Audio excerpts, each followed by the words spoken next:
بسم اللہ الرحمن الرحیم نحمده ونصلی علی رسولہ الکریم اما بعد۔ عقل مند آدمی وہ ہے جو اپنے کاموں میں اہم اور غیر اہم کی ترتیب دیتا ہے۔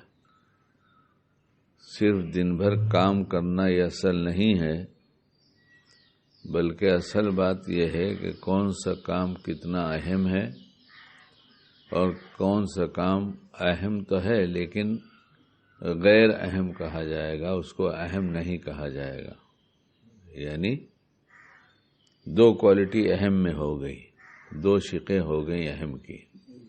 بیکار نہیں کہا جا رہا ہے کہ ایک اہم ہے ایک بیکار ہے، یہ نہیں کہا جا رہا ہے۔ ایک اہم ہے، ہاں ایک کم اہم ہے۔ گھر والوں کے ساتھ پیار محبت کی بات کرنا یہ بھی دینی کام میں ایک کام ہے اور فریضہ بھی ہے، ان کا حق بھی ہے۔ حق کی ادائیگی کی کوتاہی میں پکڑ بھی ہے اللہ کے ہاں، اس لیے کام ہے کہ گھر والوں کے ساتھ بیٹھا بھی جائے، ان کی دلجوئی کی بات کی جائے، ان کے کاموں میں ہاتھ بٹایا جائے۔ لیکن جب اذان کی آواز آ گئی تو اب یہ اہم کام یہ ہے کہ نماز پڑھی جائے۔ تو کام تو دونوں ہی جائز ہے، لیکن ایک کی اہمیت اس وقت بڑھ گئی اب، اور جب تک اذان کی آواز نہیں تھی جب تک وہی کام تھا۔ ایسے ہی خالی دینی کام نہیں بلکہ دنیا کے کام میں بھی کچھ کام بہت اہمیت والے ہوتے ہیں جو پہلے کیے جاتے ہیں، کچھ غیر اہم ہوتے ہیں، کم اہم ہوتے ہیں جو بعد میں کیے جاتے ہیں۔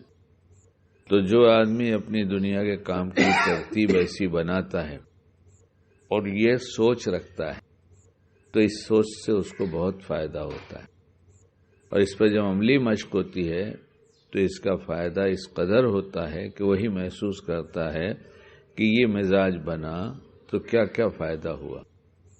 اچھا، جب فائدے کی چیز ہے تو نفس شیطان نہیں چاہتا یہ فائدہ اٹھائے، اس لیے کوئی ترتیب بنانے نہیں دیتا، اور جو کام غیر اہم ہے، کم اہم ہے، اس کی طرف طبیعت کو تیزی سے چلاتا ہے، عجلت پیدا کرتا ہے، جلدی سے کر لو، اس سے فارغ ہو جائیں گے تو وہ کام کر لیں گے جو اہم تھا، اور ہم اس کے شکار ہوتے رہتے ہیں۔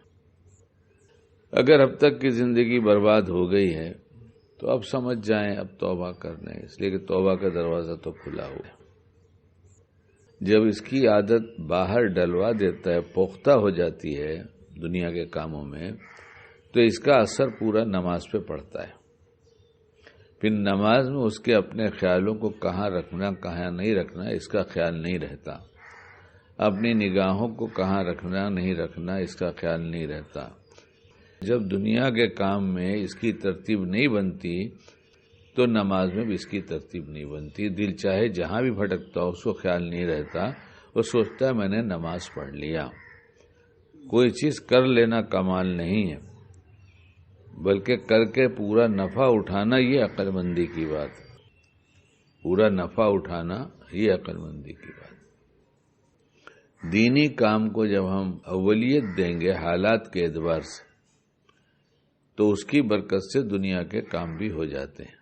جن کاموں میں گھنٹوں لگتے ہیں وہ دینی کام کی اہمیت جب ہوتی ہے اور اس کو اس کے وقت پہ ادا کر دیتا ہے تو اس کی برکت سے دنیا کے کام میں وقت میں برکت ہو کر آسان ہو جاتا ہے، تھوڑے وقت میں کام ہو جاتا ہے۔